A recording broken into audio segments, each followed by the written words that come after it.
My name is Lena Voss. I'm 33. I run operations for a group of upscale event venues that handle roughly 25 guests a week across 5 locations. I know how a reservation turns into a polished service the way most people know their own front door. So when my parents texted after 3 years of complete silence and invited me to dinner to start over, I should have asked one question before I said yes. Who else is sitting at that table? I didn't ask. I drove 35 minutes to the Oak and Vine, walked through the heavy doors, and found 14 relatives already seated around a long table covered in oysters, dry-aged ribeyes, and a $380 bottle of Burgundy they'd started pouring before I even parked. My father looked up from the head of the table, smiled, and said the line I'd spent my whole life earning. "You're covering this, right? You owe the family that much." He thought he had me cornered. He hadn't counted on the 2 quiet sentences I was about to give the floor manager, or on what his own credit card was about to announce to the entire table 12 minutes later. Welcome back to Real Drama Stories, where ordinary people walk into impossible family setups and walk out with their self-respect still intact. If you've ever been the one expected to fix, to fund, or to stay silent, this one's for you. Drop a comment and subscribe so you don't miss the next one. Let me go back a few weeks before the dinner, before the parking lot full of familiar cars, before my father tried to hand me a bill the size of a car payment. I need you to meet the version of me they were counting on because that version had already left the building. I manage 5 venues. I don't own them. I built my way up from polishing glasses at a hotel banquet hall in Tacoma when I was 18, still smelling like silver polish on the bus home. Host coordinator at 20, event captain at 22, operations lead by 26, regional director by 31. I'm not wealthy. I have a small paid-off condo, a retirement account I treat like it's radioactive, and exactly one personal rule when I eat out. Still water, no exceptions. My team thinks it's a weird preference. It isn't. When you grow up covering everyone else's steak, you learn to keep your own tab light enough to walk away from. That Tuesday morning, I was in my office reviewing a linen supplier contract when my phone buzzed. 3 years of silence, and there it was, a notification that the old family group chat had added me back. The little green leaf emoji my mother had chosen years ago when the chat was still used for holiday recipes and photos of my sister's dog. I stared at the screen for a full minute. The history was wiped clean. Mom's message was warm, careful, almost practiced. She and Dad had been reflecting.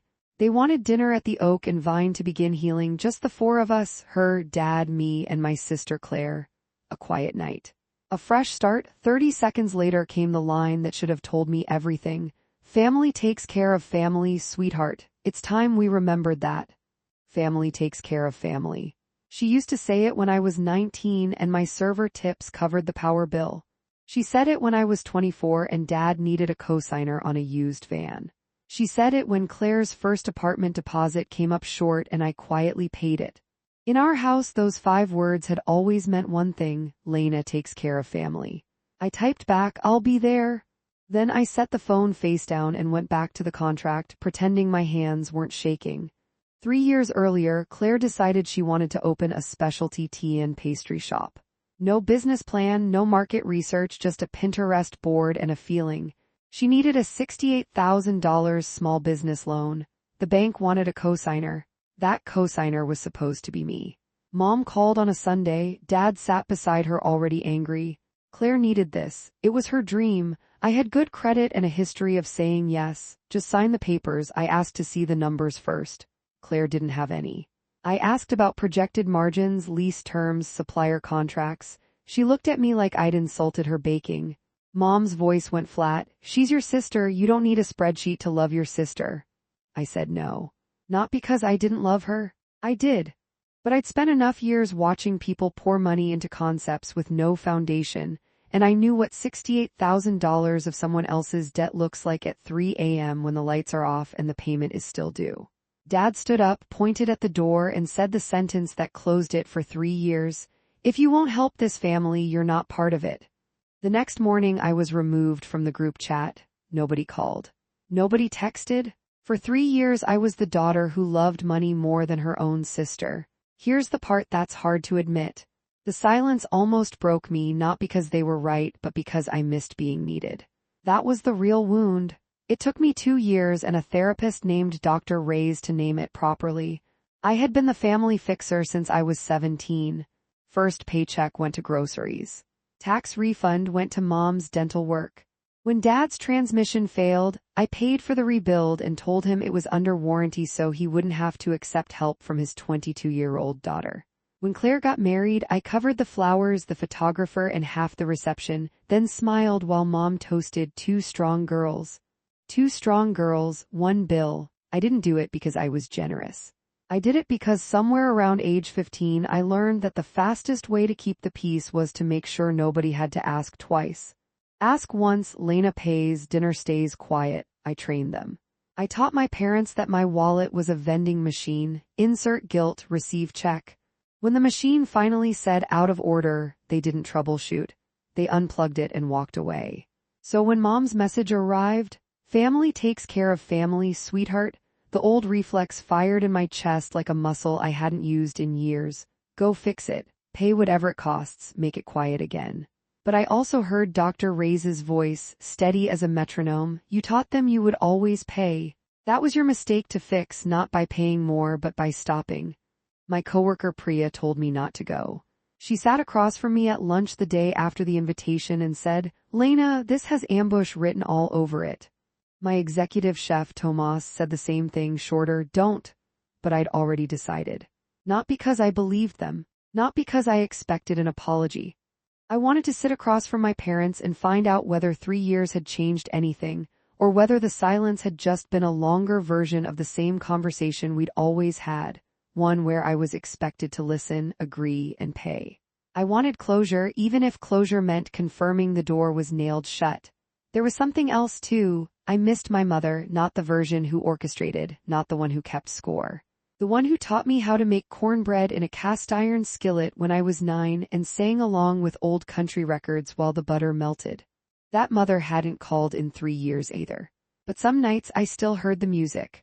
I set one rule, one dinner, civil, no money. If it felt wrong, I'd leave before dessert. I wrote it on a sticky note and pressed it to my steering wheel the morning of. One dinner, then home. That sticky note was still there when I pulled into the Oak and Vines parking lot and counted the cars. I dressed simple on purpose, dark trousers, a soft gray blouse I wear to vendor meetings, flat shoes, no jewelry except the small silver watch I bought myself the year I made regional director. Not to impress anyone, because I'd earned it and it kept good time and that felt like enough. I didn't want to walk in looking like I was performing. My family already thought I flaunted success. The truth was I drove an 8-year-old hatchback and meal prepped on Sundays like half the country. The drive took 35 minutes, no music, hands at 10 and 2. Somewhere around the highway merge my stomach tightened in a way I recognized.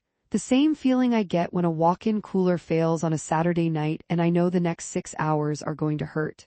Instinct. My body knew something my brain was still negotiating with. I almost turned around at the exit. Almost.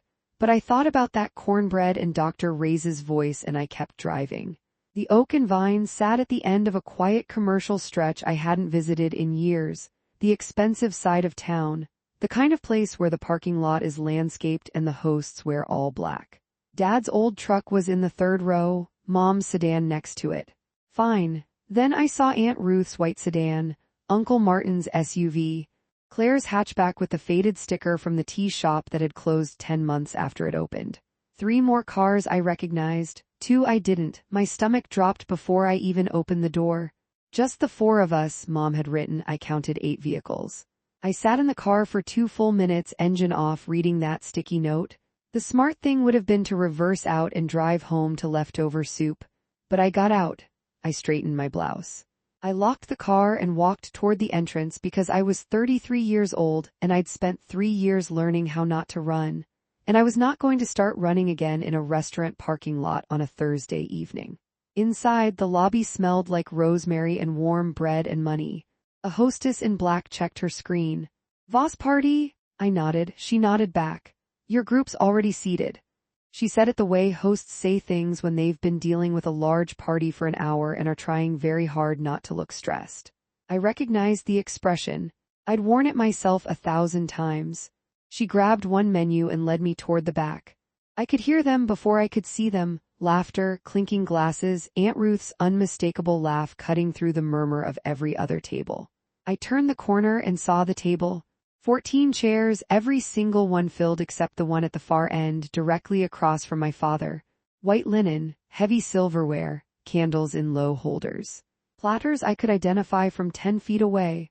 Oysters on crushed ice, dry-aged ribeye medallions, a cheese board the size of a small suitcase, and in the center a bottle of Burgundy I recognized from industry tastings. Retail around $380, already half empty. They'd been here a while, they'd been ordering hard. The hostess paused at the edge of the alcove and glanced at me with a look that translated perfectly across every service floor I've ever worked. Good luck. Then she leaned closer and said quietly, "Your father put a card down to hold the reservation. Just so you know, we require one for parties over 10. I filed that sentence the way I file every operational detail. Silently, completely, permanently. His card was on file, he'd secured the table, and yet somehow I already knew the bill wasn't supposed to land on him. My mother saw me first. She stood with both arms open and every head turned. "Lena, oh, sweetheart, look at you." Actual applause, like I was a returning soldier and not the daughter they'd ghosted for 1,000 days. Uncle Martin whistled. Aunt Ruth dabbed her eyes with a cloth napkin. Claire raised her wine glass and smiled, the kind of smile that has teeth but no warmth. 14 people, oysters and ribeye, and a $380 bottle of wine. Just the 4 of us, Mom had written. I sat down. What else do you do when 14 people are watching and the chair is already pulled out and a server is pouring water into your glass before your purse hits the floor? I sat down and smiled because 15 years of front-of-house training gives you the ability to smile while your brain runs threat assessment at full speed. Mom settled back, beaming. We wanted it to be a surprise, the whole family together just like old times. I thought it was just the 4 of us, I said. She waved her hand like she was swatting a fly. Well, once Ruth heard, and then Martin, and then your cousin Elise, it just grew. You know how family is. I knew exactly how family was. I scanned the table. Dad sat at the head carving a ribeye medallion like it was a holiday roast. Claire sat to his left, phone in one hand, wine in the other. Aunt Ruth and Uncle Martin anchored the middle. Cousins I hadn't spoken to since a holiday 5 years ago filled the rest. Jordan, Elise, 2 partners I'd met once, and Aunt Ruth's neighbor who I'd never seen before in my life but who was apparently eating oysters on whatever occasion this was. The wine was flowing, the platters were half demolished. They'd been here at least an hour before I arrived. Mom leaned across and squeezed my hand. See, family takes care of family. There it was again. The same 5 words, same warm packaging, same target. I squeezed back and said nothing. I was counting plates. My father is the kind of man who orders for the table, not asks, orders. He waved the server over, a young guy maybe 20 who looked like he was running on caffeine and nerves, and rattled off additions without glancing at a menu. Another round of the oysters, 2 more ribeye plates, and bring another bottle of that Burgundy. The good one, loud enough for the tables on either side to hear. Then he pulled his credit card from his wallet and held it between 2 fingers like a magician, showing the audience a coin before the trick. Put it all on this. We're celebrating tonight. The server name tag read Sam's, scribbled, nodded, and disappeared toward the kitchen with the look of someone who desperately wanted a 5-minute break. I watched my father tuck the card back into his wallet with a little pat, the way you pat a dog that's performed well. Something was off. I'd grown up watching Dad argue over the price of brake pads. I'd seen him return a shirt because the sale tag was missing. Harold Voss did not order $380 bottles of wine. He did not wave credit cards like flags. This was a performance and it was aimed at me. Look how well we're doing, Lena. Look how little we needed you. Except the truck in the parking lot still had the same dent in the rear quarter panel he'd never fixed, and Mom's handbag, the same one she'd carried since I was in high school, sat on the chair beside her with a cracked strap held together by a safety pin. They were performing, I just didn't know the price of admission yet. The small cut started around the second bottle. Aunt Ruth leaned across Uncle Martin and said, "Must be nice running all those fancy venues while the rest of us clip coupons." She laughed when she said it, the way people laugh when they want you to know they're serious. Cousin Elise asked if I ever felt guilty living so well while my parents were going through a rough patch. I didn't know about a rough patch. Nobody had told me about a rough patch. Claire, without looking up from her phone, added, she wouldn't know, she hasn't been around. Each comment landed with the precision of something rehearsed, not scripted exactly, but aligned the way a choir finds the same note without a conductor. They'd been talking about me, about my absence, my money, my life, and they'd arrived tonight with a shared understanding of the story. Lena left. Lena has plenty. Lena owes. Aunt Ruth delivered the thesis statement. She reached across the table, took my hand like she was comforting me at a funeral, and said, family doesn't keep score, dear. I almost laughed. Family doesn't keep score, this from a woman who once stopped speaking to her own daughter-in-law for 6 months over a seating arrangement. I didn't laugh. I pulled my hand back gently and picked up my glass. Still water, the only thing in front of me, the only thing I'd ordered. The contrast was almost funny. 14 people swimming in oysters and burgundy, and me with a glass of still water sitting at the end of the table like a designated driver at a celebration I hadn't been invited to plan. Sam, the young server, passed behind me and I caught his eye. Just the water tonight? He asked, quiet. Just the water, I said. He nodded like he understood something I hadn't said out loud. Let me tell you about Sam.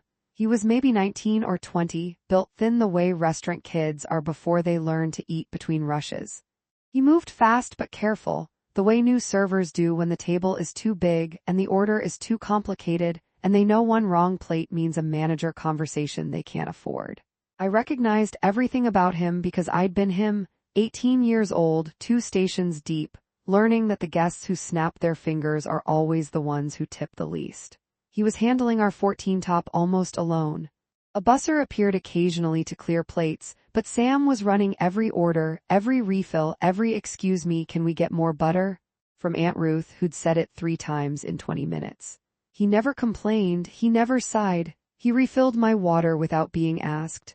And when he set the glass back down, he caught me watching the table with an expression I probably should have hidden better. Long night, he murmured.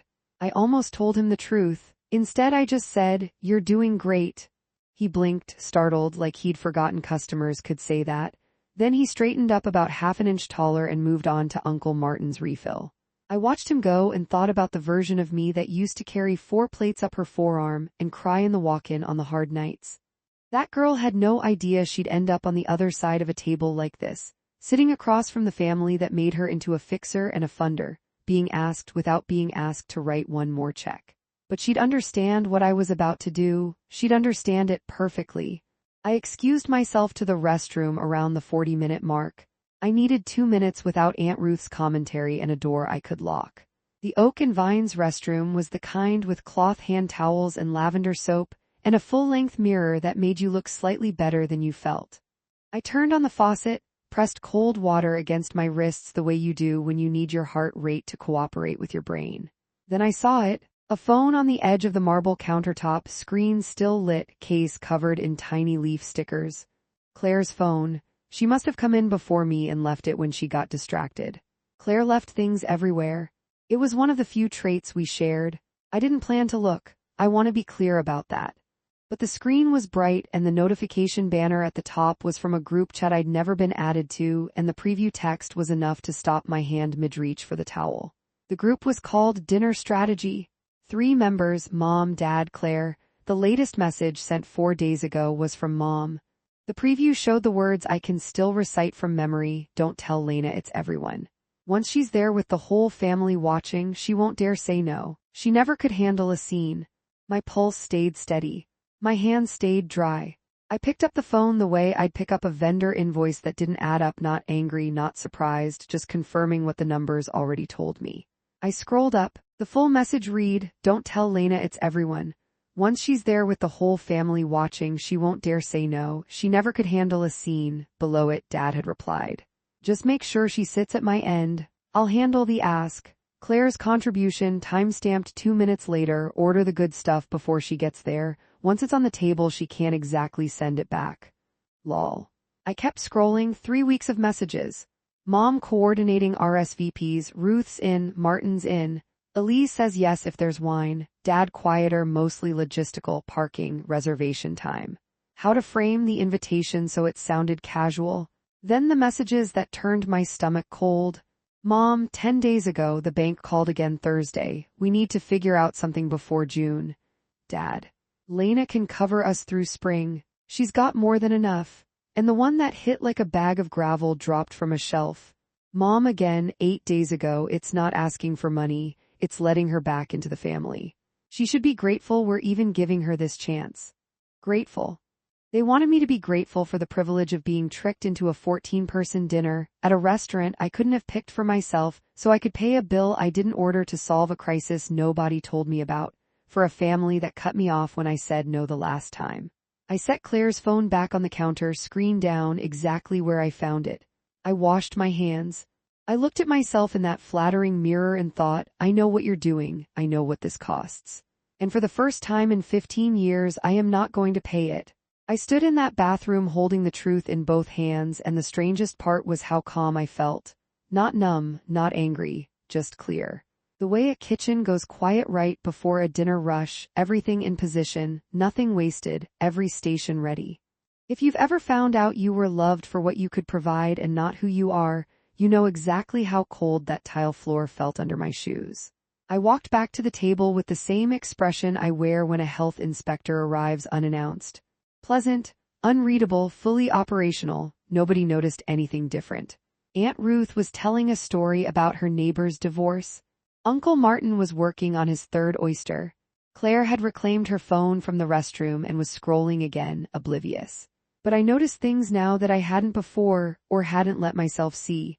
Mom kept glancing at Dad's wallet on the table, quick little flicks of her eyes like she was checking a countdown. Dad's laugh was half a beat too loud, the way people laugh when they're nervous, and covering it with volume. The second bottle of wine was nearly empty, and nobody had suggested slowing down because why would they? They weren't paying. I was paying. That was the whole point of the evening. In every oyster, every ribeye medallion, every pour of that $380 burgundy was another brick in the wall they were building around me, high enough that I couldn't climb out without making the scene I'd spent my whole life avoiding. I started asking questions, casual ones, the kind you ask when you're catching up after 3 years, and not the kind you ask when you already know the answers and you're watching people lie. How's the tea shop, Claire? Claire's wine glass paused halfway to her mouth. Oh, we closed, market just wasn't there. She said it fast, like pulling off a bandage she'd rehearsed removing. That's too bad. How long did it last? 10 months. Mom jumped in before the silence could settle. Claire's exploring other options. She has so many talents. I nodded, then I turned to Dad. How's the contracting business, Dad? Still doing the commercial builds? Dad's jaw tightened for half a second, a tell I'd cataloged before I was old enough to drive. Between projects right now, economy's been tough. You know how it is. I did know how it was. I knew because I just read. The bank called again Thursday on his wife's phone 10 minutes ago, and because the dent in his truck was still there. And because the man who'd ordered 2 rounds of oysters and a $380 bottle of wine was sitting across from me performing solvency, the way a community theater actor performs Shakespeare loud, committed, and entirely unconvincing to anyone who's seen the real thing. I just nodded and let them keep talking. People tell you everything when they think you're the bank. They told me about the kitchen renovation they'd put on hold, about the vacation they decided to skip this year, about how things had been a little tight but nothing we can't handle.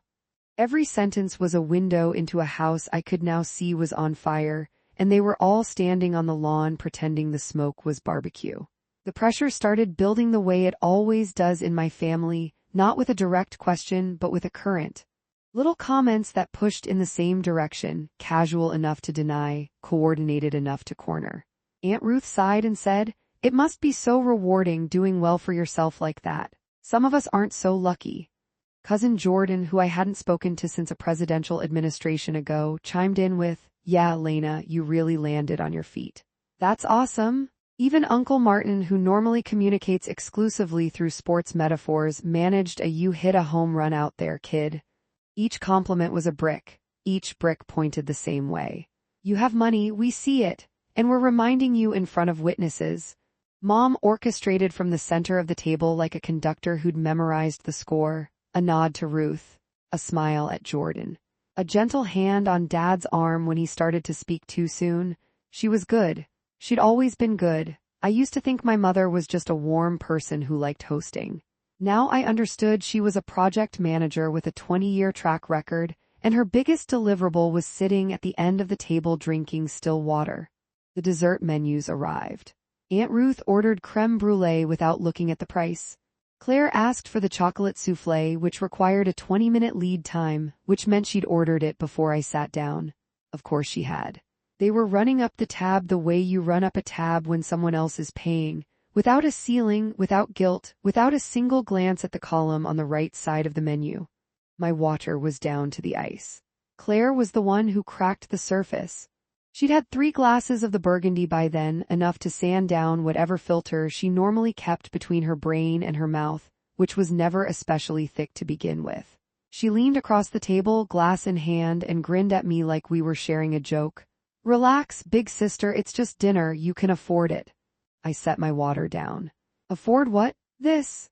She gestured at the table, the platters, the wine, the 14 place settings, the crème brûlée and chocolate soufflé currently being prepared by a kitchen that had no idea it was catering a shakedown. "We ordered the good stuff since you're treating."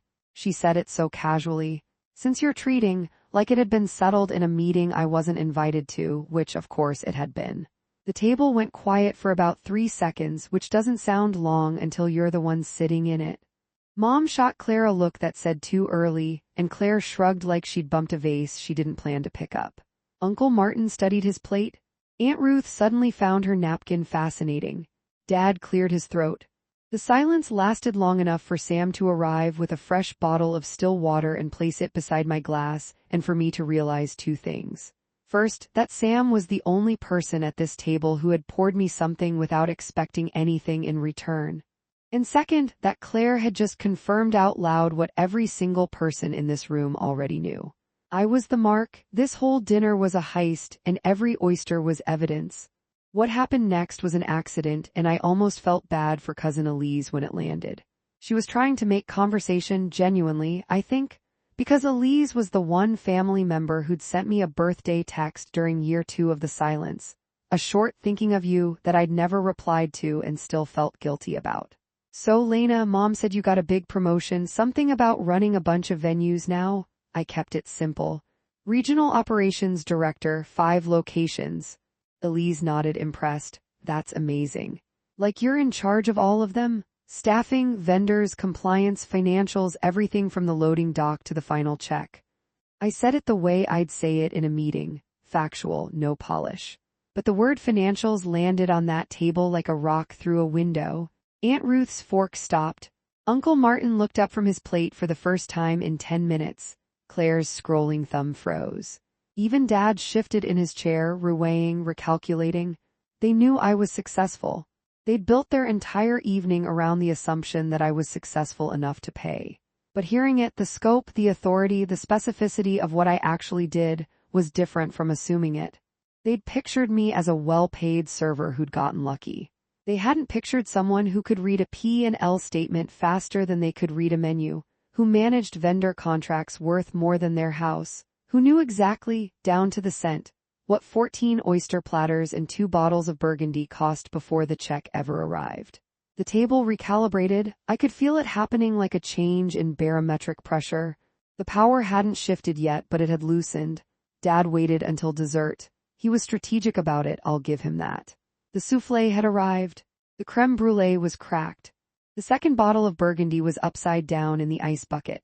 The table was warm and full and slow with sugar and wine, and every face was soft with the particular satisfaction that comes from a meal you didn't pay for and don't intend to.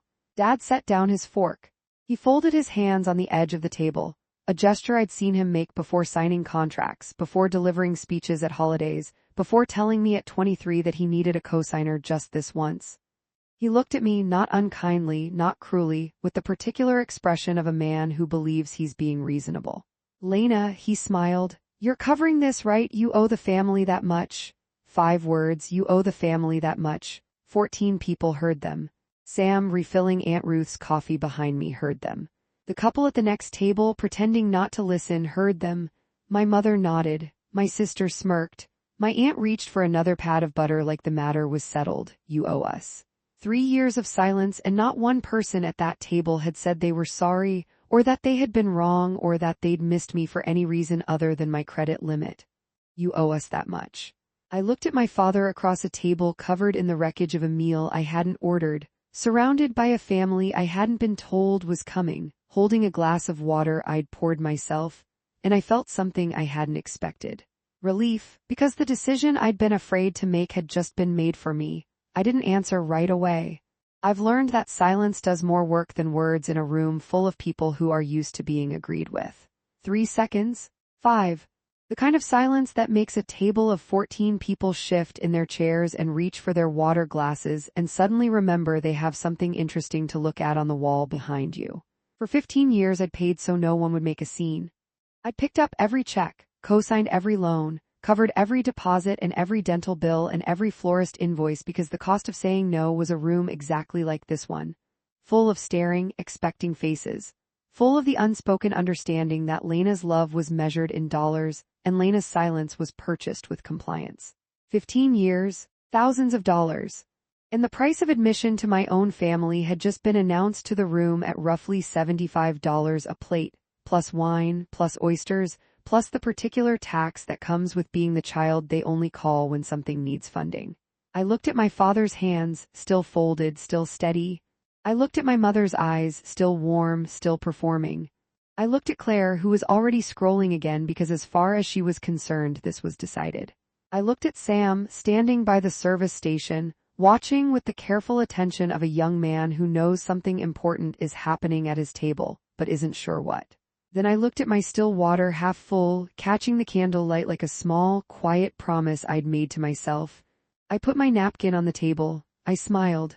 Let me go take care of things, I said and stood up. Mom exhaled. Aunt Ruth patted her chest. Dad unfolded his hands. Every single one of them thought I was going to pay. Here's the thing 15 years behind a host stand teaches you. The person who controls the check controls the room. My family thought they controlled it.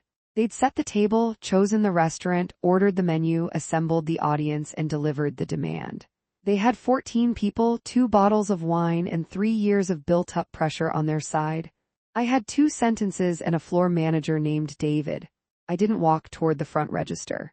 I walked toward the service station at the back of the dining room where Sam was organizing check presenters, and a floor manager named David was reviewing a ticket.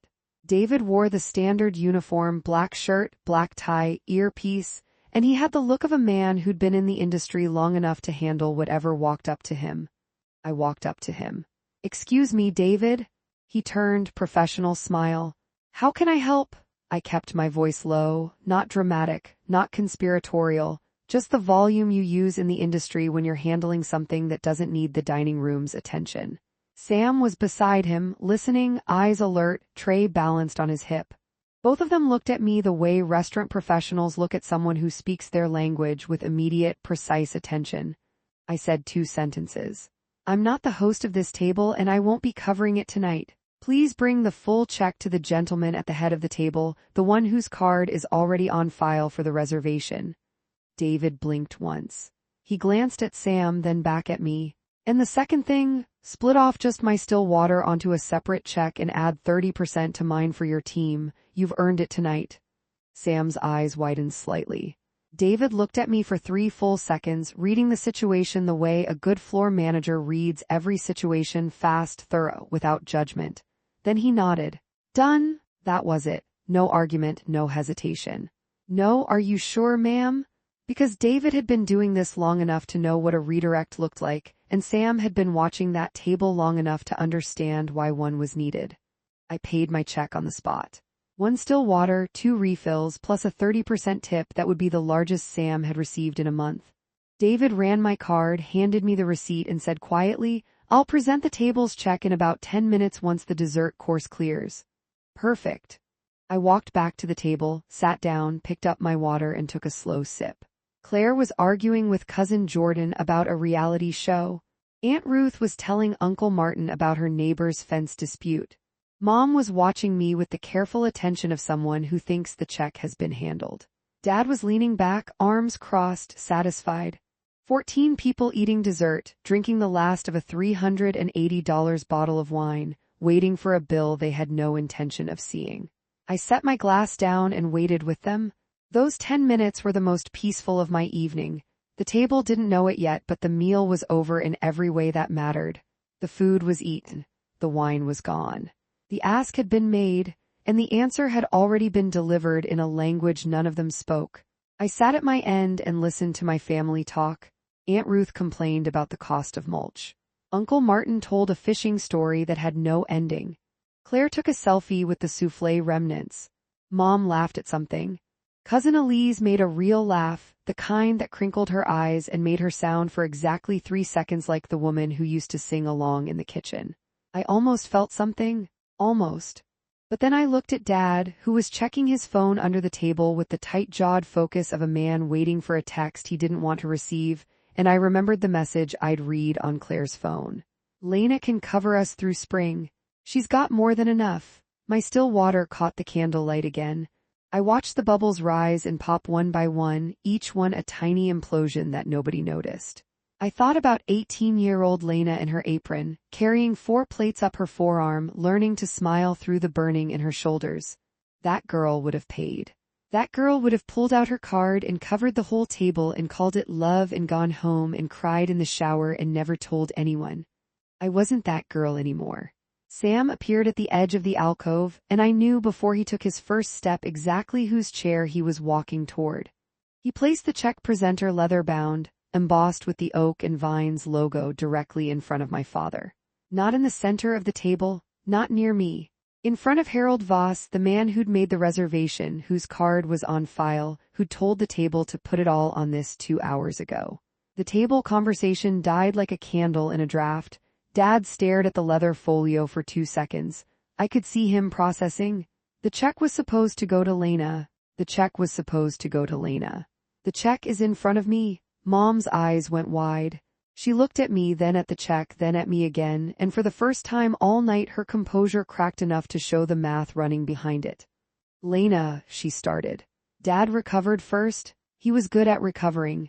He'd spent 62 years never admitting he was caught off guard. He picked up the check presenter, opened it with a casual flick, and did not look at the total. He couldn't look at the total. If he looked at the total in front of 14 people, the performance would end. I've got it, he said, pulling his credit card from his wallet with the same 2-finger flourish he'd used earlier. He handed the card to Sam without breaking eye contact with me. We're celebrating, remember? Sam took the card. I'll be right back, sir.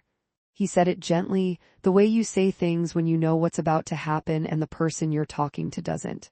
Dad leaned back, crossed his arms, smiled at me with the full confidence of a man who believed his card would save him.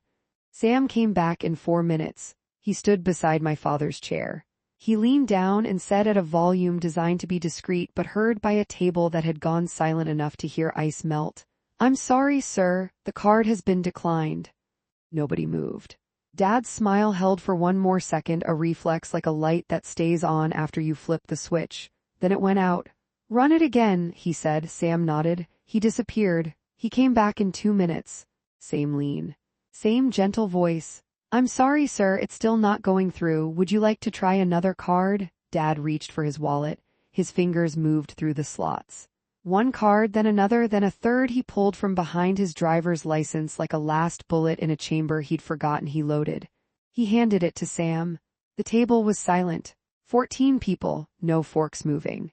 No wine being poured, no laughter, just the sound of Harold Voss's 62 years of pride compressing into a wallet he couldn't close fast enough. Sam came back a 3rd time. He didn't need to speak. His face said it. Dad looked at Sam. Then he looked at me, not with anger, not yet. With the raw, unguarded expression of a man who has just realized, in front of every person who matters to him, that the net he'd been counting on was gone and the ground was exactly as hard as he'd always feared. He looked at me the way you look at a lifeboat that's pulling away from the ship. I picked up my still water, took a sip, set it down. I don't owe you, I never did. Dad's chair scraped back against the hardwood with a sound like tearing paper. Lena, his voice was low, controlled, shaking at the edges. What did you do? I didn't do anything, Dad. Your card was declined. That's between you and your bank. You were supposed to, he stopped himself, but not fast enough. The sentence hung in the air, unfinished, visible to everyone. You were supposed to pay. Mom started crying, not the quiet kind. The performative kind, the kind with gasps and dabbing and enough volume to recruit sympathy from adjacent tables. After everything we've done for you, after I carried you, how could you sit there and, what did you do for me, Mom? My voice was level. I didn't raise it. I didn't lean forward. I stayed in my chair with my hands around my water glass.